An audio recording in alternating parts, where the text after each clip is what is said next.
প্রথমবার যাচ্ছি কেদারনাথ বদ্রীনাথ। তো চলে এসেছি হাওড়া স্টেশনে।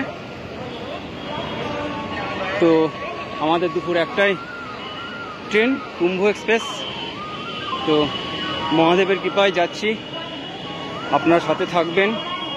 যা কিছু দেখব আপনাদের দেখাবার চেষ্টা করব এবং মাঝে মধ্যে লাইভও আপনাদের দেখাবার চেষ্টা করব। চলুন ট্রেনে প্রবেশ করা যাক। একেবারে হাওড়া স্টেশনের আমরা ভিতরে প্রবেশ করছি। 12369 কুম্ভ এক্সপ্রেস 11 নম্বর প্ল্যাটফর্ম থেকে ছাড়বে ঠিক একটায় এবং হরিদ্বারে পৌঁছবে 3:50 হচ্ছে শিডিউল টাইম। এখন দেখা যাক কতটুকু লেট করে কিনা বা ঠিক টাইমে পৌঁছয় কিনা। তো আমাদের ট্রেন ঢুকছে, তো আপনারা দেখতে পাচ্ছেন।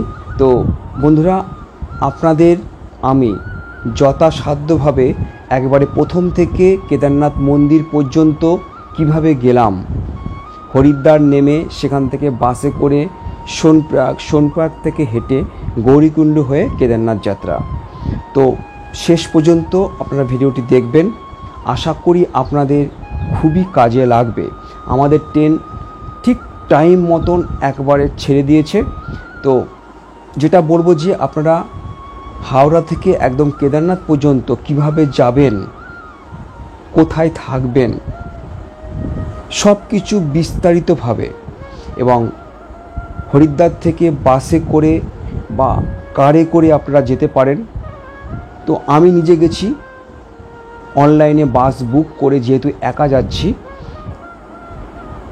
এবং সোনপ্রয়াগে আমি ছিলাম, গৌরীকুণ্ডে ছিলাম না।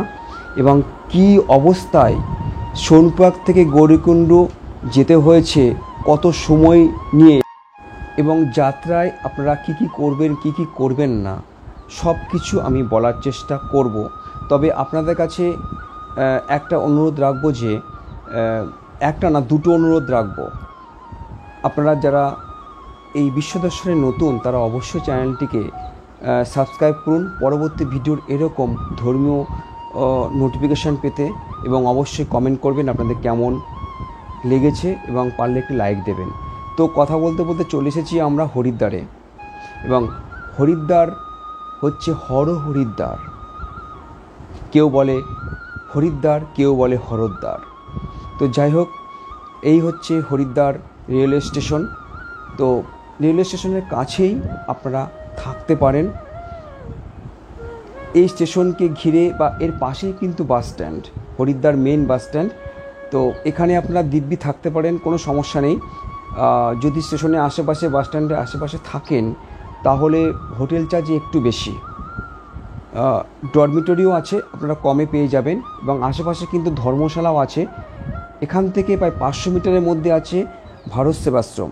তবে ভারত সেবাশ্রমে একা থাকতে দেয় না, কিন্তু যদি আপনারা 2জন কি 3জন কি 4জন থাকেন তাহলে কম পয়সায় আপনাদের হয়ে যাবে। না হলে এখানে 800 থেকে 1000 টাকার ডবল বেডরুম কিন্তু পেয়ে যাবেন। যদি একটু ভিতরে যান, অর্থাৎ 200 মিটার 300 মিটারে, তাহলে কিন্তু কম পয়সায় কিন্তু হোটেলে আপনারা ডবল বেডরুম পেয়ে যাবেন। তো এই হচ্ছে, আমি একেবারে ছিলাম স্টেশনের ঠিক অপোজিটে ভাস্কর লজে ছিলাম। তো এরপরে চলে গেলাম হরকি পৌরিতে স্নান টান করে। তো হরকি পৌরিতে এই দ্বিতীয়বার সন্ধ্যা আরতি দেখলাম, তবে মারাত্মক ভিড়। গত বছর এসেছিলাম একেবারে ডিসেম্বরের প্রথম দিকে, যথেষ্ট ঠান্ডা ছিল, কিন্তু এই সময় কিন্তু মারাত্মক গরম। তো হরকা পৌরিতে গিয়ে দেখলাম হরকি পৌরিতে মারাত্মক ভিড়। তো বুঝতে পারলাম যে কেদারনাথ যাত্রায় কি ভিড় হতে চলেছে। অর্থাৎ 17 তারিখ তো নামবো সোনপ্রয়াগে, দেখা যাক কি হয়। বন্ধুরা সুপ্রভাত, এখন বাজে ঠিক 5টা, 17 মে, 6টার সময় বাস। তো দেখুন একেবারে সকালের দৃশ্য। ওপাশে চলে গেল দেখুন ওইদিকে মনসা পাহাড়, আর এই দিকে সোজা চলে গেল ঋষিকেশের দিকে, মানে আমরা এই দিকেই যাব। আর মনসা পাহাড় তো সামনে দেখতে পাচ্ছেন, একদম স্টেশনের লাগোয়া মনসা মন্দির। আর বাঁ সাইডে চলে গেল বাস স্ট্যান্ড এবং ভারত সেবাশ্রম। তো এবার চলে যাব, সব গুছিয়ে টুছিয়ে স্নান করে বাস ধরব। তো আপনার সাথে থাকবেন। যাত্রা শুরু করব হরিদ্বার থেকে। তো পৌঁছাতে পৌঁছাতে আমাদের 2-3টে বাজবে দুপুর। এখন দেখা যাক কটার সময় পৌঁছাই সোনপ্রয়াগে। তো বন্ধুরা চলে এসেছি বাস স্ট্যান্ডে, একদম পাশেই বাস স্ট্যান্ড ছিল। তো আমাকে ফোনও করেছিল একদিন আগেই, এরা অনলাইনে বুক করলে ফোন করে দেয় এবং মেসেজও পাঠিয়েছিল। তো যাই হোক, বাস নাম্বারও দিয়ে দিয়েছে, আমরা ওই দিকে যাব। আর এই হচ্ছে বাস স্ট্যান্ড, আর পিছনে হচ্ছে ভারত সেবাশ্রম 500 মিটার। তো বেশিরভাগ মানুষই কিন্তু ভারত সেবাশ্রমে এসে থাকে। তো আমি কিন্তু ছিলাম একদম বাস স্ট্যান্ড লাগোয়া, যেহেতু বাসটা ধরতে সুবিধা হবে। যেহেতু একা মানুষ, একা যাব পায়ে হেঁটে। দেখা যাক কতটুকু যেতে পারি পায়ে হেঁটে, কি অবস্থা কেদারনাথের সব দৃশ্যই দেখাবো এবং সব কিছু আপনাদের ভালো মন্দ বলার চেষ্টা করব। তাই ভিডিওটি আপনারা স্কিপ না করে শেষ পর্যন্ত দেখবেন। তো বাস আমাদের ছেড়ে দিয়েছে 6টায় ছাড়ার কথা, সেখানে 6:30 ছেড়েছে। অনেক পুণ্যার্থী আসতে দেরি করেছে, তাদেরকে ফোন করে দেখলাম যিনি দায়িত্বে আছেন বাসের অর্থাৎ কন্ডাক্টর, উনি ফোন করে অনেককে ডেকে নিয়ে আসলেন। আর এই দেখুন সকালের হরকিপৌরি ব্রিজের উপর দিয়ে যাচ্ছি, কি অপূর্ব। এত ভোরে সত্যি কথা কখনোই উঠিনি, খুব কমই ওঠা হয়। আর হরিদ্বারের সকাল উঠেছি প্রায় 4:45টার সময় উঠেছি। যাই হোক, আমার 1 ঘন্টার মধ্যে রেডি হয়ে আমি স্নান করে বাস স্ট্যান্ডে চলে আসতে পেরেছি। তো বন্ধুরা, গলা সত্যি কথা এখনও ঠিক হয়নি, প্রচণ্ড যেরকম ঠান্ডা ওখানে, আবার হরিদ্বারে মারাত্মক গরম। আপনারা যদি যান এই সময়ে অর্থাৎ মে জুন মাসে, রুদ্রপ্রয়াগের পর থেকে ঠান্ডা শুরু হবে, আবার রুদ্রপ্রয়াগ থেকে কিন্তু শুরু হয়ে যাবে গরম। তো যাই হোক, এই হচ্ছে হরকিপৌরি ঘাটের পাশ দিয়ে আমরা যাচ্ছি। তো বন্ধুরা, কেদারনাথের অভিজ্ঞতা আমার প্রথম, আমি কখনোই যাইনি, প্রথম যাচ্ছি, তাও আবার একা। তো দেখা যাক বাসে এখন কত সময় লাগে, সেটাই হচ্ছে দেখার। আর বিস্তারিতভাবে আমি বলার চেষ্টা করব এবং মাঝে মাঝে রাস্তার কথাও বলবো, এটা কোথায় আসছে। সোনপ্রয়াগে যেখানে আছি সেখানেও দেখাবার চেষ্টা করব। যদি ঠিক মতন পৌঁছতে পারি তাহলে হাতে অনেক সময় থাকবে। এবং সোনপ্রয়াগ গিয়ে আমার ইচ্ছা আছে তিজুগি নারায়ণ যাওয়ার, কেননা গৌরীকুণ্ডে থাকিনি। গৌরীকুণ্ডে থাকলে খুব ভালো হতো, কিন্তু গৌরীকুণ্ডে সত্যি কথা বলতে ঘর ভাড়া প্রচুর, 3,500-4 হাজার টাকার নিচে কোনো ডবল বেডরুম নেই, আর ডরমিটরি জিএনভিএম পাইনি। এখন কি করা যাবে, সোনপ্রয়াগে থাকতে হবে। এবং ফেরার পথে সীতাপুর বাসস্ট্যান্ডের আশেপাশে থাকলে ভালো হয়। তবে সোনপ্রয়াগ থেকে সীতাপুর বাসস্ট্যান্ড খুব একটা বেশি দূর নয়, সেটা আপনাদের বলে রাখি। তবে সীতাপুর বাসস্ট্যান্ডে থাকলে আপনাদের কিন্তু খরচটা অনেকটা কম হবে হোটেলের ক্ষেত্রে, সোনপ্রয়াগে একটু বেশি। তো আমার সোনপ্রয়াগে জিএনভিএম বুক করা আছে, ডরমিটরি কটেজ, মাত্র 900 টাকায়। যাই হোক, আমরা চলেছি কেদারনাথ যাত্রায়। তো আপনাদের যেতে যেতে বেশ কিছু তথ্য দেবো বা কিছু কথা বলবো, আপনারা কিভাবে গেলে ভালো হয়। তো প্রথমে বলবো, দেখুন কেদারনাথ হচ্ছে কোনো সমতল এরিয়া নয়, সমতল থেকে প্রায় 11,750 ফুট উপরে, কিন্তু ওখানে যথেষ্ট ঠান্ডা। এই গরমকালেও কিন্তু যথেষ্ট ঠান্ডা কিন্তু আছে, সেটা আমি জানতে পেরেছি। এমনকি বৃষ্টিও হয়েছে, বরফও নাকি পড়েছে মাঝে মধ্যে।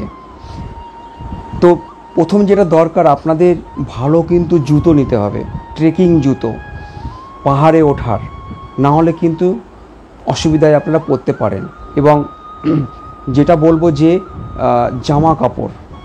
জামা কাপড় কী ধরনের আপনারা নেবেন, থার্মাল অর্থাৎ ওয়ার্ম জামা, এমনি যে জামা পরবেন ভিতরে গরম কিছু জামা, সেটা আপনাদের গেঞ্জি টাইপের জামা নিতে পারেন, যেটা আমি নিয়েছি লাক্স কোম্পানির জামা, এবং প্যান্ট নিয়েছি প্যান্টের ভিতরে। আর -ডিগ্রির জ্যাকেট কিন্তু আপনাদের নিতেই হবে, কেন ওখানে ঠান্ডা 0 ডিগ্রি বা 2 ডিগ্রি এরকম হবে। এবং যদি আপনারা কটেজ নিতে পারেন কেদারনাথে খুব ভালো হয়। তো আমি নিয়েছি টেন্ট, জিএনভিএমের টেন্ট নিয়েছি, সেখানে খরচা হয়েছে 840 টাকা, আগের থেকে বুক করেছি। যদি কটেজ নেন খুবই ভালো হয়। আর জিএনভিএমে খাবারটা রাত্রেবেলা ফ্রি দেয়, তবে সব কটেজে ফ্রি দেয় কিনা ঠিক বলতে পারছি না। তো আমরা অনেকটাই চলে এসেছি, কথা বলতে বলতে প্রায় দেবপ্রয়াগের কাছাকাছি। দেবপ্রয়াগ এখনও আসিনি, প্রায় কাছাকাছি চলে এসেছি। যাই হোক, আপনারা এইভাবে প্রস্তুতি নেবেন। আর যেটা বলবো যে খাবার দাবার, যখন আপনারা যাত্রা শুরু করবেন বেশি ভারী খাবার খাবেন না, হালকা খাবার খাবেন। কিছু খাবার নিয়ে যাবেন, হালকা খাবার ব্যাগে, ক্যাডবেরি, কিচমিচ, খেজুর, হালকা মুড়ি বা চিড়ে ভাজা এই ধরনের নেবেন। আর ওআরএস কিন্তু সঙ্গে নেবেন, জলও নেবেন। তবে গৌরকুণ্ডে কিন্তু বলে রাখি জলের দাম কিন্তু বেশি, কেদারনাথে গিয়ে সেটা কিন্তু আরও বেড়ে যাবে, 50-60 টাকা হয়ে যাবে। আর যদি পারেন কটা লেবু নিয়ে আসবেন, রাস্তায় আপনারা লেবু জল করে নেবেন, সবথেকে ভালো। যেটা আমি করেছি, শক্তি দেয়। কেননা যদি বৃষ্টি না হয়, যদি বৃষ্টি হয় তাহলে কিন্তু অতটা গরম হবে না। তবে যে কথা বলে রাখি, প্রথম পড়বে জঙ্গল চট্টি, প্রায় 4 কিলোমিটার গৌরীকুণ্ড থেকে, এবং সেখান থেকে আপনারা হাঁটবেন, মোটামুটি চড়াই উতরাই পাবেন, সেরকম পাবেন না, কিন্তু রামবাড়ার পর থেকে কিন্তু মারাত্মক কিন্তু পেয়ে যাবেন কিন্তু খাড়াই পথ। তো আমরা এক জায়গায় দাঁড়িয়েছিলাম, যাই হোক বাস দাঁড়িয়েছিল, এখানে অনেকে বাথরুমও করেছে। সামনেই কিন্তু দেবপ্রয়াগ, যেটা আপনাদের বলে দিলাম। দেবপ্রয়াগে কিন্তু যেটা হয়েছে যে অলকানন্দার সঙ্গে ভাগীরথী, যাই হোক ভাগীরথী এখান থেকে কিন্তু যাত্রা শুরু করেছে, অলকানন্দা এখানে শেষ, ভাগীরথী শুরু। যাই হোক, আপনারা এভাবে যাবেন যতটুকু বলছি। আর অক্সিজেন মাত্রা কিন্তু উপরে কিন্তু কম। আমি দেখেছি অনেকেই, আমি অনেক কন্টেন্ট দেখেছি, ভিডিও দেখেছি, এই কথাটা কিন্তু অনেকে বলে না। আর যেটা সবথেকে অসুবিধা হবে, বহু সংখ্যক মানুষকে পারমিশন দেওয়া, এবং সেই কারণেই অক্সিজেনের মাত্রা কিন্তু কম, ওখানে গাছপালা কিন্তু কম। আপনারা যেতে কিন্তু অনেক গাছপালা দেখবেন, কিন্তু কেদারনাথের আশেপাশে গাছপালা কিন্তু কম। এই হচ্ছে দেবপ্রয়াগ, এখানে অলকানন্দা শেষ, শুরু হয়েছে ভাগীরথী।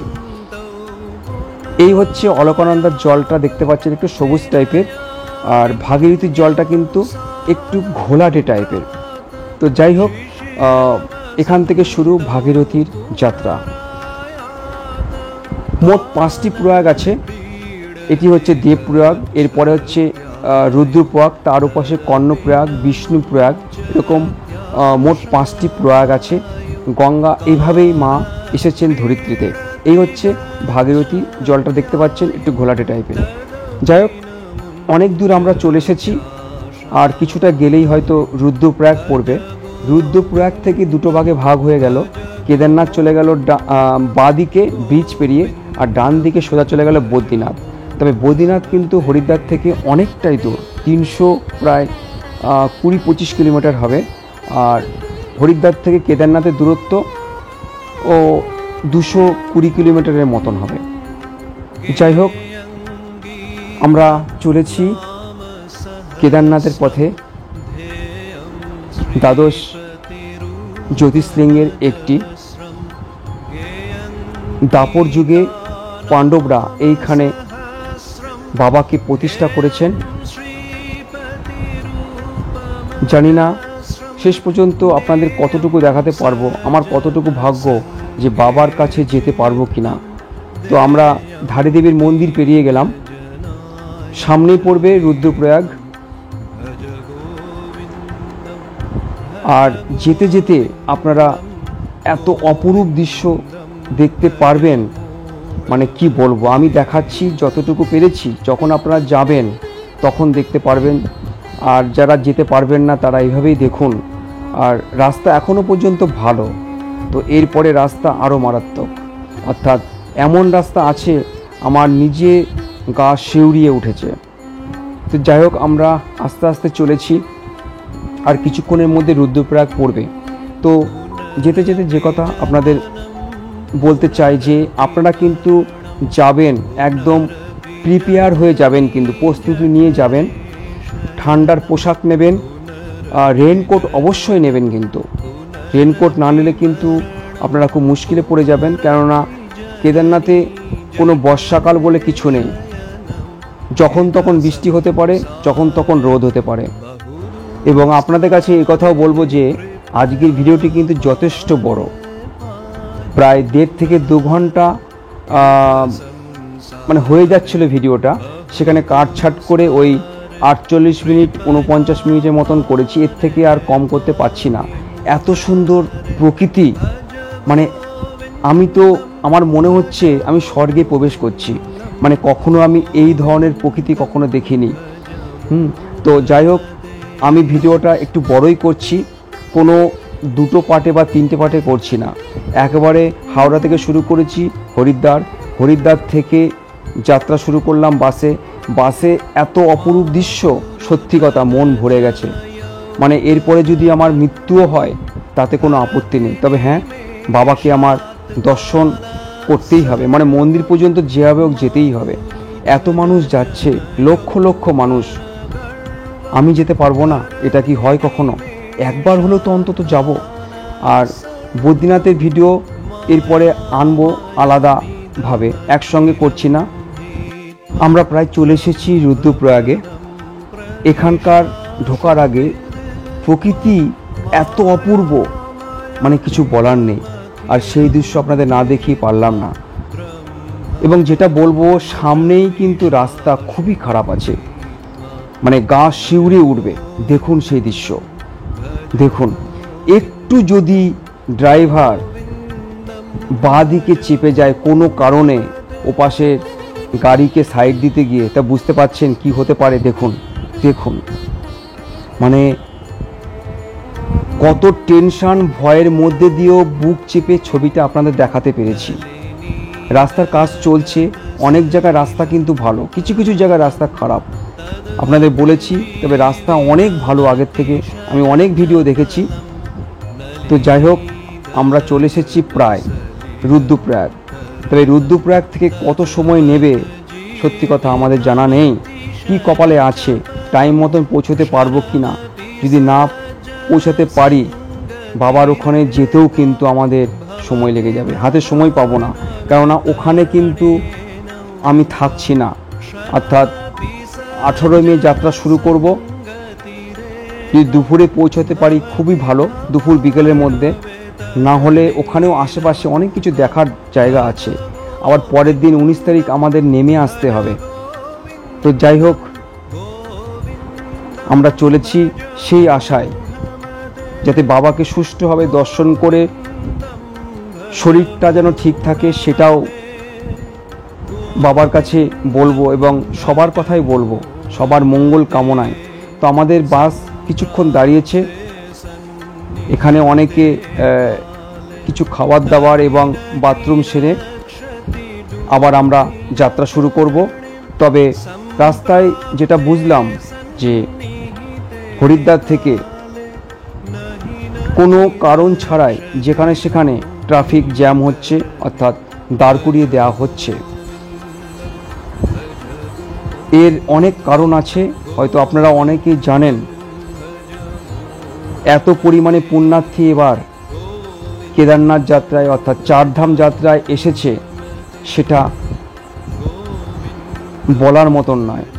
মারাত্মক লোক এসেছে পুণ্যার্থী এবার। তো সামনে দেখতে পাচ্ছেন ওই যে ব্রিজটা, এইটি হচ্ছে কেদারনাথ, অর্থাৎ রুদ্রপ্রয়াগ। এইটি হচ্ছে কেদারনাথ যাওয়ার রাস্তা। আর ডান দিকে চলে গেছে ব্রিজের ওপার দিয়ে বদ্রীনাথ। তো এই হচ্ছে রুদ্রপ্রয়াগ। রুদ্রপ্রয়াগের থেকে শুরু হয়ে গেল অসাধারণ দৃশ্য। এবং এই যে রুদ্রপ্রয়াগে এসছি, আমাদের প্রায় 3টে বেজে গেছে, 4টে বাজতে চললো। আর এই টাইমে আমাদের সোনপ্রয়াগ পৌঁছানোর কথা, বুঝতে পারছেন কখন পৌঁছবো। এবং কালকে অর্থাৎ 18 মে আমাদের ভোরবেলায় উঠতে হবে, সোনপ্রয়াগ থেকে যেতে হবে গৌরীকুণ্ডে, গৌরীকুণ্ড থেকে যাত্রা শুরু করব। আর দেখুন, ঠিক গুপ্তকাশীর আগে দেখুন, এই হচ্ছে গ্লেসিয়ার। এই যে পাহাড়টা দেখতে পাচ্ছেন, এইখানে হচ্ছে, এই পাহাড়ের কোলেই হচ্ছে বাবার মন্দির। আপনারা দেখতে পারলেন, মনে হচ্ছে খুব কাছে, মোটেই না। তো আমাদের গুপ্তকাশীর ঠিক আগেই আমরা দাঁড়িয়েছিলাম। এখানেও কিছু আমাদের খাওয়া দাওয়া হলো, প্রায় সন্ধে হয়ে আসছে। সন্ধ্যের অসাধারণ দৃশ্য আমি বাস থেকেই দেখাবো। দেখুন সন্ধ্যের অসাধারণ দৃশ্য পাহাড়ের ওপার থেকে।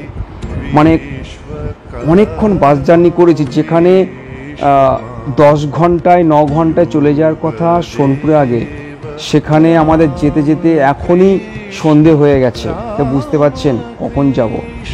গুপ্তকাশী সামনে, তারপরে ফাটা হেলিপ্যাড।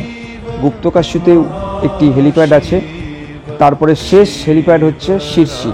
শিরসি থেকে সীতাপুর বাসস্ট্যান্ড 7 কিলোমিটার, আর সীতাপুর বাসস্ট্যান্ড থেকে সোনপুরাগ হচ্ছে 1.2 কিলোমিটার, 1 কিলোমিটারে কিছু বেশি, খুব একটা বেশি দূর নয়। তো আপনাদের বিস্তারিতভাবে দেখাবার চেষ্টা করেছি। দেখুন আমরা চলে এসেছি গুপ্তকাশী। মানে যখন গুপ্তকাশীতে এসেছি জানেন তো, এক জায়গায় কিছু খেতে গেছিলাম, খুব খিদে পেয়েছে বাবা, খেতে খেতে দেখি অর্ধেক খেয়ে চলে এসেছি, বাস ছেড়ে দিয়েছে আবার। যাই হোক, গুপ্তকাশী থেকে আমরা খুব শিগগিরই চলে যাব সোনপ্রয়াগে। তো কি বলবো বন্ধুরা, গুপ্তকাশী, ফাটা, তারপরে শিরসি, শিরসির পরেই হচ্ছে সীতাপুর বাসস্ট্যান্ড। তো সেখানে যেতে যেতে আমাদের রাত 3:30 বেজে যায়। বুঝতে পারছেন? তাহলে কখন ঘুমোবো, কখন কি করব? এই হচ্ছে সীতাপুর বাসস্ট্যান্ড। দেখুন আপনারা, রাত 3:30। যাই হোক, 5:20 বাজে আমরা বেরিয়ে পড়লাম। আমি GNVM কটেজ থেকে গৌরীকুণ্ডের উদ্দেশ্যে। GNVM কটেজটা একটু উপরে, আপনাদের হেঁটে উঠতে হবে, একটু খাড়াই পথ আছে। তো লাইন দেখুন, যখন নেমে এসে লাইন দেবো, আমি লাইন দিতে যাচ্ছি, তো সত্যি কথা বাবাই জোগাড় করে দেয়। যদি আমি এখন সীতাপুরের দিকে যাই, মানে কতটা লাইন বুঝতে পারছেন, এবং যথেষ্ট ঠান্ডা আছে। তো বাসে এক বন্ধুর সঙ্গে পরিচয় হয়েছিল, সেই আমাকে ডেকে নিল, না হলে কিন্তু আমাকে অনেকটা দূর লাইন দিতে হতো। তো বাবাই সব রাস্তা তৈরি করে দিয়েছে, মানে বাবাই নিয়ে গেছে। বাবা যদি না নিয়ে যেত আমি কিন্তু যেতে পারতাম না। একা গেছি খুব মনের জোরে, বাবার কৃপায় এবং আপনাদের এবং বড়দের আশীর্বাদে। তো লাইন পেয়ে গেছি, মোটামুটি অনেকটা আগেই দাঁড়াতে পেরেছি। তবু কি বলবো, এই লাইন, বুঝতে পারছেন কতটা লাইন। আর এই হচ্ছে সোনপ্রয়াগ কার স্ট্যান্ড। এখানে 2 চাকার গাড়ি, 4 চাকার গাড়ি রাখা যায়, আর সীতাপুরে শুধুমাত্র বাসের জন্য। তো দেখুন কি বিশাল লাইন। সোনপ্রয়াগ যে মেন যে বাজারটা, ওখানে স্ক্যান হলো আমাদের। স্ক্যান হওয়ার পর আমরা চলেছি এখন ব্রিজ পেরিয়ে ওপারে যাব। আমরা গাড়ি ধরবো 4 চাকা, 50 টাকা করে নেবে। তো কি বলবো, স্ক্যান হওয়ার পর থেকে দেখলাম কোনো লাইন নেই, যে যার খুশি মতন দৌড়চ্ছে। বাদিক দিয়ে যাওয়ার লাইন, মারাত্মক ভিড়, কিন্তু মানুষ সেভাবে ওপাশ থেকে নামছে না। দেখুন ওপাশ থেকে কিন্তু ফাঁকাই। এই হচ্ছে ব্রিজ, এই হচ্ছে মন্দাকিনী নদী। এখানে কেদারনাথে এই মন্দাকিনী নদী মিলিত হয়েছে রুদ্রপ্রয়াগে। দেবপ্রয়াগে হচ্ছে অলকানন্দা, আর এই মন্দাকিনী নদী মিলিত হয়েছে রুদ্রপ্রয়াগে, যেখান দিয়ে কেদারনাথ বদ্রীনাথ ভাগ হয়ে যায়। তো ওপারে গিয়ে দেখতে পাচ্ছেন দূরে গাড়ি, আমরা গাড়িতে উঠে গেছি, অনেক কষ্টে গাড়িতে উঠেছি। তো আপনাদের বলে রাখি, আপনারা যদি গৌরীকুণ্ডে থাকতে পারেন সব থেকে ভালো, তবে কিন্তু খরচটা অনেকটাই বেশি, সোনপ্রয়াগ বা সীতাপুর বাসস্ট্যান্ড থেকে অনেকটাই বেশি। তো আমাদের কিন্তু গৌরীকুণ্ডে অনেকটা আগেই নামিয়ে দেওয়া হয়। জ্যাম, গাড়ির জ্যাম, এটা প্রথম দিকে পিক সিজনে মে জুন মাসে এটা হয়ে থাকে। জুলাই আগস্ট বর্ষাকাল অতটা ভিড় হয় না, খুবই সামান্য ভিড় হয়, কারণ ধসের প্রবণতা সব থেকে বেশি। আর সেপ্টেম্বরের আর অক্টোবরে আবার কিছুটা ভিড় হয়, তবে মে জুন মাসের মতো অত ভিড় হয় না, যেহেতু ঠান্ডাটা খুব বেশি থাকে এবং যারা আসবেন অনেকেরই ব্যবসা বাণিজ্য বা বিশেষ করে সরকারি চাকরি বেসরকারি চাকরি আসতে পারে না, ছুটি থাকে না, মে মাসটায় ছুটি থাকে। যাই হোক, আমরা চলে এসেছি গৌরীকুণ্ডে। গৌরীকুণ্ডে আসতে সময় লেগে গেল প্রায় 4.5 ঘন্টা। বুঝতে পারছেন, মানে যদি গৌরীকুণ্ডে থাকতে পারেন সব থেকে ভালো। তো এইখানে প্রথমে পড়বে আপনাদের পালকি আর পিট্টুর ঘর। এখান থেকে আপনারা টিকিট কেটে যেতে পারেন, অর্থাৎ রসিদ পর্চি কাটতে হবে পিট্টু বা পালকিতে গেলে। তার কিছুটা এগিয়ে গেলে পড়বে ঘোড়া স্ট্যান্ড। ঘোড়ার যে স্ট্যান্ড, সেখানে ঘোড়ার রেটটা বলছি, সরকারি রেটটা ছিল 3200 টাকা। তো আমি ভেবেছিলাম দেরি হয়ে গেছে, 12টা বেজে গেছে যাত্রা করতে করতে, তো কখন পৌঁছাবো। তো 3200 টাকা রেট হলেও কিন্তু আমার তো মাহুত দরকার। সেই রেট কত জানেন? এই কথা কিন্তু কেউ বলে না, 5000 টাকা চাইছে। যাই হোক, আমি 3500 টাকা বলেছি, কারণ 3200 টাকার মধ্যে যে আমাকে নিয়ে যাবে, মানে সেই মাহুত বা ঘোড়া চালক আমাকে তার কার্ডটা গলায় দিয়ে দেবে, তার কিন্তু ভাগ আছে 3200 টাকার মধ্যে। তারপরেও তারা চাইছে 5000 টাকা। যাই হোক, আমি শেষ পর্যন্ত হাঁটা লাগালাম। আর বলে রাখি, পিট্টু বা পালকির খরচ, পালকি যদি নেন তাহলে 12 থেকে 13,000 টাকা পড়ে যাবে, আর পিট্টু হচ্ছে 6 থেকে 7,000 টাকা, একদম গৌরীকুণ্ড থেকে কেদারনাথ মন্দির পর্যন্ত। তবে মন্দির পর্যন্ত যাবে না, তার আগে স্ট্যান্ডে, ঘোড়া স্ট্যান্ড বা পিট্টু স্ট্যান্ডে, সেখানে নামিয়ে দেবে। এরপরে যেটা বলবো, সবাই জানেন যে গৌরীকুণ্ড থেকে কেদারনাথ 16 কিলোমিটার 18 কিলোমিটার মোটেই না। ওই যে আপনাদের যে মাইলস্টোনগুলো দেওয়া আছে সেটা কিন্তু আগেকার, অর্থাৎ যে দুর্যোগ হলো, দুর্যোগ হওয়ার পর রাস্তা কিন্তু পরিবর্তন হয়ে গেছে। আগে সেই রাস্তা কিন্তু শর্টকাট রাস্তা নেই, সেই রাস্তার কিলোমিটার ছিল 16 থেকে 17 কি 18 কিলোমিটার। এখন সেই রাস্তা বন্ধ হয়ে গেছে, নতুন রাস্তা তৈরি হয়েছে রামবাড়া থেকে, সেটা কিন্তু এখন প্রায় 22 কিলোমিটার হয়ে গেছে। তো আপনারা কখনোই ভাববেন না যে 16 কিলোমিটার কি 18 কিলোমিটার রাস্তা। তো আমি মোটামুটি ভালোই গেছি, জঙ্গল চট্টি পর্যন্ত প্রায় 4 কিলোমিটার, কোনো সমস্যা হয়নি। তারপর থেকে চড়াই আস্তে আস্তে শুরু হলো। তো এই দেখছেন, এরকম অনেক টার্ন আপনারা পাবেন, এরকম এই টার্নগুলো তবু ভালো, স্লোপিং আছে, অতটা খাড়ায় নয়, অসুবিধা হয়নি। তো মাঝে মধ্যে খেজুর আছে আমার কাছে, ক্যাডবেরি আছে বা কাজু বাদাম, এ সমস্ত নিয়ে গেছি। কিছু হালকা খাবারও আছে, ওআরএস খেয়েছি আমি। আমার নিজের গাছ আছে, সেই গাছের লেবু, কাগজি লেবু দিয়ে আমি জল খেয়েছি। আপনারাও নিতে পারেন, বা বাজার থেকে না থাকলে কিনেও নিতে পারেন। ওআরএসও নিয়ে গেছি, ফলে অনেক জল বেরিয়েছে। কারণ বৃষ্টি তেমন হয়নি, খুব সামান্য ঝিরিঝিরি বৃষ্টি হয়েছিল। আকাশ কিন্তু খুব ভালোই ছিল, ঝলমলে ছিল। তবে আমার এইটা অনুভব হয়েছে, যত আমি এগোচ্ছি তত কিন্তু আমি অক্সিজেন কম অনুভূত আমি পেয়েছি, এবং লোক সংখ্যা যথেষ্ট বেশি, আমি এইটুকু বলতে পারি। মাঝে মধ্যে এমন অবস্থা হয়েছে আমি সে ছবি তুলতে পারিনি, মানে একদিকে মানুষ, একদিকে ঘোড়া, একদিকে পিট্টু, একদিকে পালকি, মানে অবস্থা খুব খারাপ। তো ওই উপরে রাস্তা, এরকম অনেক রাস্তা আছে, উপরে উঠতে হবে, এখনও কিছুই হয়নি বন্ধুরা। তো অনেকে হয়তো বলবে যে আপনি ভয় পাইয়ে দিচ্ছেন, তাহলে আমরা কি করে যাব? ভয় পাইয়ে একদম দিচ্ছি না আপনাদের। আপনারা কেন যেতে পারবেন না? আমিও অনেক ভিডিও দেখেছি, সেই দেখে দেখে দেখে দেখে সাহস করে নিজে একা যাচ্ছি। আমি একা যদি যেতে পারি, তাহলে আপনারা কেন যেতে পারবেন না? তবে এইটা বলবো যে আপনারা সবান্ধবে প্লিজ বাড়ি বন্ধ করে সবান্ধবে ছেলে মেয়ে বয়স্ক মানুষ নিয়ে আসবেন না। বাড়িতে কেউ অন্ততপক্ষে থাকবেন। দেখুন, জঙ্গল চট্টি আমরা পেরিয়ে যাচ্ছি, তো বাড়িতে কাউকে রেখে আসবেন, সবাই মিলে আসবেন না।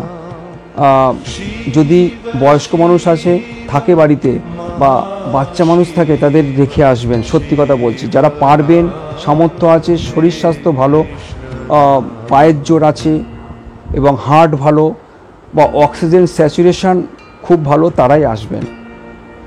আমি এইটুকু অনুরোধ, কেননা এবারের কেদারনাথ যাত্রা কিন্তু 2024 বলে রাখি, রেজিস্ট্রেশন এত বেশি হয়েছে, এত বেশি পারমিশন দেওয়া হয়েছে, বিপদ কিন্তু আসতে বেশি সময় লাগবে না। হয়তো বলবে ডিমোটিভেশন কেন করছেন, আমি মোটেই সেটা করছি না। আপনাদেরকে আমি সজাগ করে দিচ্ছি। আমার সঙ্গে রাস্তায় যেতে যেতে এমন ফ্যামিলির সঙ্গে দেখা হয়েছে, তারা সবান্ধবে এসছে এবং তারা সমস্যায় পড়েছে। দেখলাম কর্পূর শুকছে, কেউ ইনহেলার নিচ্ছে। তাই বলে রাখি, আপনারা কিন্তু সঙ্গে আসলে কর্পূর অবশ্যই নেবেন এবং ইনহেলার নেবেন যাদের সমস্যা আসে শ্বাসকষ্টে, এবং যদি পারেন ছোটোখাটো অক্সিজেন সিলিন্ডারের পটও নিয়ে যেতে পারেন, আমি এইটুকু বলবো। আর হালকা খাবার নেবেন। তো আপনাদের সঙ্গে অনেক কথা বলছি, গলা কিন্তু যথেষ্ট ধরা আছে, ঠান্ডা গরম। আর কিছুটা যাওয়ার পর থেকে কিন্তু রামবাড়ার পর থেকে ঠান্ডা কিন্তু শুরু হয়ে যাবে, আপনাদের বলে দিচ্ছি। কারণ এর আগে আমার বেশ কিছু কয়েকজন বন্ধু গেছে, তাই খবর পেয়েছি ওখানে হালকা স্নোফলও হয়েছে, বৃষ্টিও হয়েছে, অর্থাৎ 18 তারিখের আগে, 12-13 তারিখ শুরুতে বলে রাখি, এবং 13 তারিখ দুর্ঘটনাও ঘটেছে। যাই হোক, তো সেই কথা শুনে আমি ভয় পাইনি, কারণ আমার যেতেই হবে যেভাবে হোক। যদি মরি তো ওখানেই মরবো, একা, বাড়ির জন্য, ফ্যামিলির জন্য। এবং আমি শুধু আমার জন্য, আমি কোনো পুণ্যের জন্য যাচ্ছি মোটেই না, সবার মঙ্গলের জন্য যাচ্ছি, বাবার কাছে যাচ্ছি। সত্যি কথা বলতে বাবার কাছে কিছু চাইবো, কি চাইবো আমি জানি না, আগে তো যাই বাবার কাছে। তবে হ্যাঁ, ওখানে কিন্তু 19 তারিখ সকালে আমি চলে আসবো আবার। যদি সকাল সকাল যেতে পারি তো খুব ভালো হয়। আশপাশ অনেক কিছু দেখার জায়গা আছে। তো যাত্রায় শুরু হয়ে গেছে অনেক দেরি করে, গৌরীকুণ্ডে লেগে গেল 4.5 ঘন্টার উপরে আসতে। তো যাই হোক, এখন দেখতে দেখতে অনেকটা সময় অর্থাৎ বেলা গড়িয়ে গেছে। জানি না কতক্ষণে যেতে পারবো, বিকেল সন্ধ্যে মধ্যে পৌঁছতে পারবো কি না আমার জানা নেই, কারণ যতটা এগোচ্ছি রাস্তা খাড়াই হতে শুরু করেছে। আর আমি আগেই একই কথা বলেছি, থাম্বনেলেও আপনারা সেই পেয়েছেন যে অক্সিজেন কিন্তু আমার কম লেগেছে, কম লাগা শুরু হয়েছে। যাই হোক, চলেছি এখনও বাবার উদ্দেশ্যে। আপনাদেরও সবিস্তারে অপূর্ব সুন্দর পরিবেশ দেখাতে দেখাতে নিয়ে যাচ্ছি। অনেকটাই খাড়াই পথ, এই যে পথটা দেখতে পাচ্ছেন অনেকটাই চড়াই আছে, রাস্তা মোটামুটি ভালো আছে এখনো পর্যন্ত। এরপরে কি রাস্তা আছে আমার জানা নেই। তো আপনাদের যতটুকু পারবো, যতটুকু তুলতে পারবো, আমার শরীরের সামর্থ্য আছে ততটুকুই আপনাদের দেখাবার আমি চেষ্টা করব। তো চলে এসেছি প্রায় রামবাড়ার দিকে। তো মাঝে মাঝে অনেকটা জায়গায় আমি বসেছি, তবে খুব বেশিক্ষণ কোথাও বসিনি, সময় নষ্ট করিনি, 5 মিনিট কি 10 মিনিট, এর বেশি করিনি। কিছু কিছু জায়গায় টয়লেট আপনারা পেয়ে যাবেন, 1 কিলোমিটার 1.5 কিলোমিটার অন্তর অন্তর টয়লেট আপনারা পেয়ে যাবেন, এবং শেল্টার আছে, অর্থাৎ বৃষ্টিপাত হলে কিন্তু শেল্টারের নিচে আপনারা বসতে পারেন, সব রকম ব্যবস্থা আছে, দোকানপাটও আছে। তবে যত উপরে আমরা উঠছি তত জিনিসপত্রের দাম কিন্তু বাড়া শুরু হয়ে গেছে। আমি একটি মাজা খেয়েছি যেটা 20 টাকা, সেটা 40 টাকায়। এই যে দেখতে পাচ্ছেন 10.5 কিলোমিটার কেদারনাথ, এটা কিন্তু আগেকার, ভালো করে বুঝবেন। এই যে মাইলস্টোনটা দেওয়া আছে না, আগের যে রাস্তা ছিল, অর্থাৎ 13 সালে যে বিপর্যয় হয়েছিল তার আগের যে রাস্তা শর্টকাট ছিল সেইটার এটার দূরত্ব। এখনকার কিন্তু দূরত্ব কিন্তু অনেক বেড়ে গেছে, ওটা 22 কিলোমিটার। আপনারা কখনোই ওটা কিন্তু ভাববেন না। অনেকে ভাবছেন 16 কিলোমিটার 18 কিলোমিটার, মোটেই না, অনেকেই করেছে, ওটা কিন্তু সম্পূর্ণ ভুল। আর সমস্যা কি জানেন, রাস্তা এখনও পর্যন্ত ভালো, কিন্তু মাঝে মধ্যে এত ভিড়ের চাপ, ঘোড়া, মানুষ, পিট্টু, পালকি, মানে সব। তো আপনারা দেখতে পাচ্ছেন অনেকটা কাছে চলে এসেছি, প্রায় রামবাড়া। আপনারা একটি ব্রিজ পাবেন, একটি না দুটি ব্রিজ পাবেন। ওইখান থেকেই মন্দাকিনীর উপরে ব্রিজ করা হয়েছে। বাঁদিকের যে রাস্তাটি ওটি নষ্ট হয়ে গেছে, ওটি খুব শর্টকাট রাস্তা ছিল, আর এখন দেখুন ঘুরিয়ে ঘুরিয়ে রাস্তা গেছে, এদিক দিয়ে দুটো রাস্তা করেছে। তো আমরা শর্ট অর্থাৎ সোজা রাস্তাটাই যাব রামবাড়া, কিন্তু রামবাড়ার পর গিয়ে আমি যেটা আমার অনুভব হয়েছে, রাস্তা যথেষ্ট খারাই রামবাড়ার পর থেকে। এই হচ্ছে রামবাড়া, দুখানা ব্রিজ আছে দেখবেন। তো আমি বাঁদিকেরটা দিয়েই গেছি রাস্তাটা, ওটাই আমার সোজা মনে হয়েছে। আর ওপাশ দিয়ে গেলে রাস্তাটা একটু খাড়াই কম, কিন্তু পরিমাণটা অনেক বেশি রাস্তার, আর এরকম শেল্টার আপনারা পাবেন। যাই হোক, রামবাড়ার থেকে আমি বেশ কিছুটা উঠেছি, তারপরে কিন্তু যথেষ্ট খাড়াই, অর্থাৎ ছোটা জঙ্গল চট্টি পর্যন্ত আমি দিব্যি হেঁটে গেছি। খাড়াই ভালোই ছিল, কিন্তু তারপরে আমার একটু অসুবিধা হয়েছে। তো যাই হোক, গেছে 12টায় রওনা দিয়েছি, 5টা বেজে গেছে। দেখুন যেতে যেতে অপূর্ব এই ফলস আপনারা পাবেন, অপূর্ব দৃশ্য, মন ভরে যাচ্ছে, কি বলবো আপনাদের। যাই হোক, তো কতক্ষণে যাব, তো হঠাৎ করে একজন ঘোড়াওয়ালা আমার কাছে আসলো যে আপনার কি ঘোড়া লাগবে, এরপরে কিন্তু খুব চড়াই আছে। সে হিন্দিতেই বলছে, আমি তো তখন বললাম যে কিতনে লাগেগি, তো ও বললো 2000 টাকা। তো শেষ পর্যন্ত 1600 টাকায় রেট ফিট হয়। এরপরে আমি ঘোড়ায় উঠি, প্রায় যেতে যেতে 8টা বেজে যায়। এবার আমি যদি হেঁটে যেতাম ওই চড়াই রাস্তা, আমার 10টা 11টা বেজে যেত। যাই হোক, এবং ঘোড়ায় করে যাওয়ার কোনো অভ্যাস কিন্তু কখনো ছিল না। তো প্রথম ঘোড়ায় চড়লাম, কিন্তু সত্যি ঘোড়ায় কিন্তু চড়া, আপনারা যদি চড়েন, আপনারা শেষ রাস্তায় যদি না যেতে পারেন, তাহলে আপনারা ঘোড়ায় চড়তে পারেন বা পিঠটু চড়তে পারেন। দর করে নেবেন, ওরকম বলবে 2000 2500, আপনারা 1-1.5-এর মধ্যে পেয়ে যাবেন ওই খাড়াই রাস্তাটুকু। তো আমার কাছে হাতে সময় ছিল না, সেই কারণেই আমার ঘোড়া নিতে হলো, নাহলে আমি সময় থাকলে হেঁটেই চলে যেতাম, যদি ভোরবেলায় রওনা দিতে পারতাম গৌরীকুণ্ড থেকে। তো যেতে যেতে আমার 8টা বেজে যায়, আপনাদের বলেই দিলাম কথাটা, রাত হয়ে যায়, না হলে কিন্তু আরও 10টা 11টা বেজে যেত। যাই হোক, এরপরে কিছুটা আমি হাঁটার পর ঘোড়া নিই। তো ঘোড়ার দৃশ্য আমি সত্যি কথা দেখাতে পারিনি।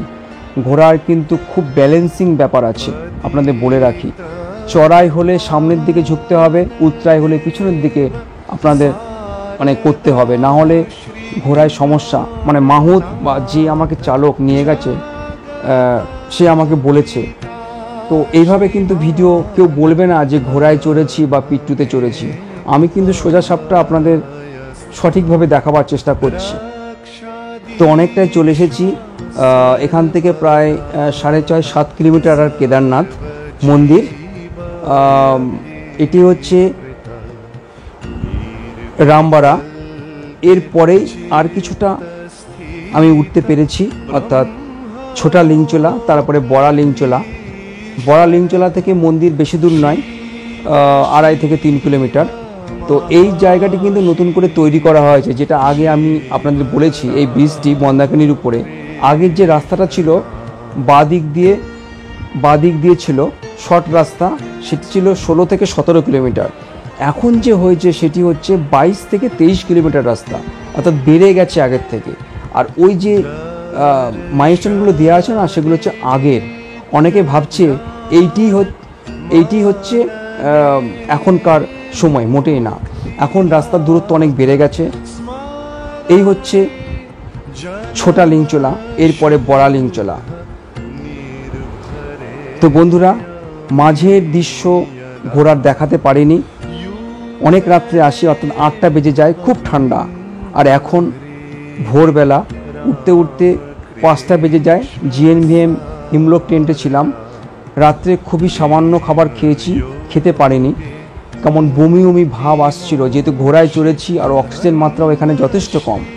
আর সকালে উঠে দেখুন সে অপূর্ব দৃশ্য আপনাদের দেখাচ্ছি, চারিদিকে বরফে ঘেরা পাহাড় আর মারাত্মক ঠান্ডা। আর দূরে দেখতে পাচ্ছেন ওটি হচ্ছে স্বর্গরোহিণী কটেজ। ঠিক ব্রিজের এপারে হচ্ছে হিমলক টেন্ট, ওপারে স্বর্গরোহিণী কটেজ।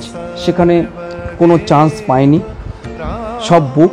তো হিমলক ট্রেন 500 মিটারের মধ্যে বলছে, তবে একটু বেশি হবে, স্বর্গরোহিণী মন্দিরের কাছে। এই ব্রিজ দিয়েই কিন্তু মন্দিরে আসতে হবে। তো দেখুন, এই হচ্ছে মন্দাকিনী নদী, অপূর্ব। জীবনে কখনো ভাবতে পারিনি, মানে স্বপ্ন দেখেছিলাম, মানে মনের একটা সুপ্ত বাসনা ছিল যে বাবা কেদারনাথের কাছে একবার যেতে পারবো না, সেই মাটি স্পর্শ করতে পারবো না, তো আসতে পেরেছি। এই আশাটাই কিন্তু অনেক। তারপরে আপনার মন্দিরে গিয়ে যে বাবাকে দর্শন করতে পারবেন কি পারবেন না সেটা বড় কথা নয়। তো যাই হোক, প্রথমে ঘুম থেকে উঠে যেটি আমি করেছি, কি করে তাড়াতাড়ি হেলিকপ্টারে আমি আসতে পারি, একটা অফলাইনের টিকিট যদি পাই তাহলে তাড়াতাড়ি করে আসতে পারবো। আর ত্রিযুগী নারায়ণ যাব আমার মেন উদ্দেশ্য। কেননা রাত 3:30 এসেছিলাম সোনপুরাগে, এবং সোনপুরাগ থেকে যেতে হয় ত্রিযুগী নারায়ণ, 10 থেকে 12 কিলোমিটার, যেতে পারিনি। অর্থাৎ হর পার্বতী বিয়ের যে স্থান। যাই হোক, টিকিট পাইনি। আমি বুঝে নিলাম আমাকে তাড়াতাড়ি নামতে হবে, কেননা এখানে একদিন থাকিনি, সকালবেলায় চলে এসেছি। কিন্তু বদ্রীনাথে আমি একদিন ছিলাম বলে হাতে সময় আমি পেয়েছি। যাই হোক, সোজা চলেছি বাবার দর্শনে। দেখুন, এই হচ্ছে রাস্তা, জল বইছে রাস্তা দিয়ে, এত বরফ। এবং আপনাদের বলেছি, যেদিন আমি গেছি কোনো বৃষ্টি হয়নি, আসা যাওয়ায় সামান্য পেয়েছি বৃষ্টি, কিন্তু আকাশ ছিল ঝলমলে। কিন্তু তার আগে বৃষ্টি হয়েছে, বরফও নাকি পড়েছিল। দেখুন, রাস্তায় পুরো জল, বাবার যে রাস্তা, এই সোজা কিন্তু বাবার মন্দির। মানে বুঝতে পারছেন, অনেক রাত্রে এসেছি, 8টা বেজে গেছে, কোনো রকমের টেন্টে এসেছি। যাই হোক, রাত্রে আসতে পারিনি, আরতিও দেখতে পারিনি, সকালে চলে আসলাম বাবার কাছে। আপনারা দেখুন, আমিও দেখলাম, আর অপূর্ব দেখুন, রোদের অপূর্ব দৃশ্য ঝলমল করছে, কি বলবো, মানে আমি পুরো আবেগতাড়িত হয়ে যাই। মানে তখনও ভাবতে পারিনি যে আমি বাবার কাছে আসতে পেরেছি। সত্যি মন ভরে গেল। এরপরে যদি মৃত্যুও হয় কোনো কষ্ট হবে না, বাবার কাছে তো আসতে পারলাম। কেদারনাথ বাবা, আজ থেকে সেই কয়েক হাজার বছর আগে পাণ্ডবরা এখানে মহাদেব শিবের মন্দির প্রতিষ্ঠা করেন। তখন পাণ্ডবরা রাজ্যচ্যুত, বনে বনে ঘুরে বেড়াচ্ছেন, এখানেই মন্দির প্রতিষ্ঠা করে ওনারা আশ্রয় লাভ করেন।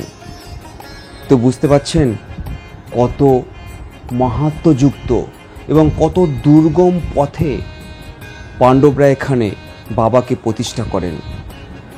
আজ তাদের জন্য আমরা আসতে পাচ্ছি এই পবিত্র তীর্থস্থানে। জয় বাবা কেদার। দ্বাদশ জ্যোতির্লিঙ্গের অন্যতম এই কেদারনাথ মন্দির উত্তরাখণ্ডে। এই যে অপূর্ব নিদর্শন, তার পরিবেশ দেখে বোঝা যায় যে এটি স্বর্গরাজ্য। তো আপনারা যেটা দেখতে পাচ্ছেন মন্দির ঠিক পিছনে, যখন এর আগে বিপর্যয় হয়েছিল, এই ভীমশিলা কোথা থেকে এসেছে আমরা কেউ জানি না, মন্দিরের পিছনে এসে আটকে দেয় এবং এই পাথরের লেগে সেই জলের স্রোত দুপাশ দিয়ে বেরিয়ে যায়, ফলে মন্দিরের কিছু হয়নি। তো বুঝতে পাচ্ছেন সবই মহাদেবের লীলা বা কৃপা। উনি যে স্বয়ং এখানে আছেন, এ থেকে আর বড় প্রমাণ কি হতে পারে। তো যাই হোক বন্ধুরা, খুব সকালেই চলে আসি ঘুম থেকে উঠে, যতটুকু পেরেছি মন্দিরের আশপাশটুকু আপনাদের দেখাতে পেরেছি, নিজেও দেখেছি, কিন্তু আরও অনেক কিছু দেখার আছে। আর দেখুন দীর্ঘ লাইন। ভেবেছিলাম মন্দিরের ভিতরে প্রবেশ করব, সত্যি কথা বলতে আমি ভিতরে ঢুকতে পারিনি, এত বিশাল লাইন, 1.5 থেকে 2 কিলোমিটারের বেশি লাইন। ভোর থেকে লাইন দিয়েছে ভক্তরা। তো যাই হোক, আমি 10টায় নেমে এসেছি। ওই লাইন দিলে কয়েক ঘন্টা, 4 থেকে 5 ঘন্টা সময় লেগে যাবে, ফলে আমার নিচে নামতে আরও সন্ধে রাত হয়ে যাবে। তো আমার একটাই উদ্দেশ্য ছিল যে তাড়াতাড়ি করে নিচে নেমে আসব, সেই ত্রিযুগী নারায়ণ যাব, এবং আরও একটি জায়গা ছিল সেখানেও যাওয়ার, কিন্তু শেষ পর্যন্ত হবে কি না আমি নিজেও জানি না। যাই হোক বন্ধুরা, আপনাদের যতটুকু পেরেছি দেখাবার চেষ্টা করেছি। আর এই দেখুন পুণ্যার্থীদের লাইন, আর যেটা গিয়ে ওখানে বুঝলাম, আবারও বলছি, অক্সিজেন কিন্তু খুবই কম। মন্দিরের আশেপাশে আপনারা অনেক রেস্টুরেন্ট, হোটেল পাবেন, তবে কোনো লঙ্গরখানা বা ভান্ডারা কিন্তু আমি দেখতে পাইনি। তবে আছে দু একটি, অত সকালে হয়তো তারা দেয়নি। আমি একটি রেস্টুরেন্টে একটি ভেজ মিল, ডাল আর ভাত, আর কিছুই দেয়নি সকালে, ওই খেয়ে কোনো রকমে একটুখানি খেয়েছি। এছাড়া রুটি ভেবেছিলাম খাবো, সেটা পাইনি। তারপরে আমি নেমে পড়েছি গৌরীকুণ্ডের উদ্দেশ্যে। তো বাবার কাছে এটাই প্রার্থনা কামনা করলাম যে সবাইকে ভালো রেখো। আর এটি হচ্ছে হিমলোক জিএনভিএমের টেন্ট। আমার সঙ্গে রাত্রেবেলা মোট 5 জন ছিল। আমি একদম কোণার বিছনাটা নিয়েছিলাম।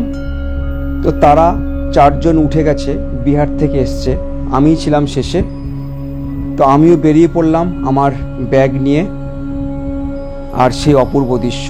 তবে আমার যে ইচ্ছা সেটা পূরণ হয়েছে, কিন্তু আশপাশ সবটুকু আমি নিজের খুশি মতন দেখতে পারিনি সময়ের অভাবে।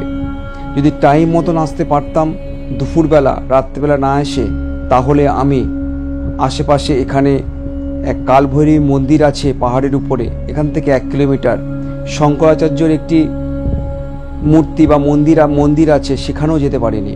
তো দেখুন দর্শনের দীর্ঘ লাইন। এই লাইন দিয়ে কখন বাবাকে দেখব, কখন নিচে নামবো, কারণ আমার সামনের দিন আছে বদ্রীনাথ যাত্রা। তো আবার আসব, আবার আমাকে আসতেই হবে কেদারনাথ। একবারে কিন্তু সম্পূর্ণ হলো না। যাই হোক, খুব তাড়াতাড়ি নিচে নেমে আসি, না আসলে হয়তো সমস্যাও হতে পারত, কারণ অক্সিজেন খুবই কম, ঠান্ডা মারাত্মক। যাই হোক, বাবার কৃপায় হয়তো বাবাই বলছে তুই তাড়াতাড়ি নেমে যা। আর যে জিনিস দেখলাম, বিশাল বড় বড় বিল্ডিং, এবং শুনছি রোপওয়ে নাকি হবে।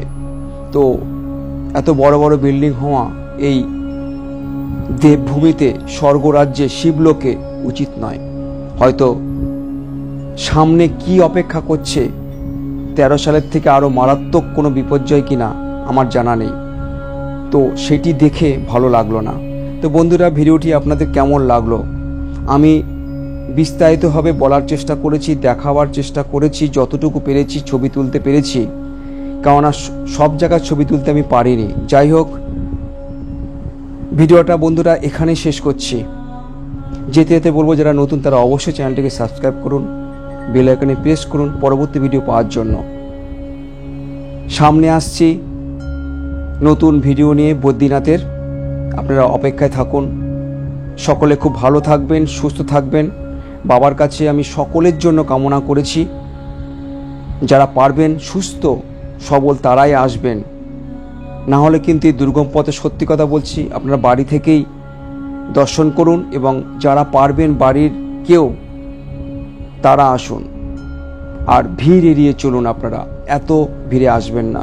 তো এখানে শেষ করছি। জয় বাবা কেদারনাথ।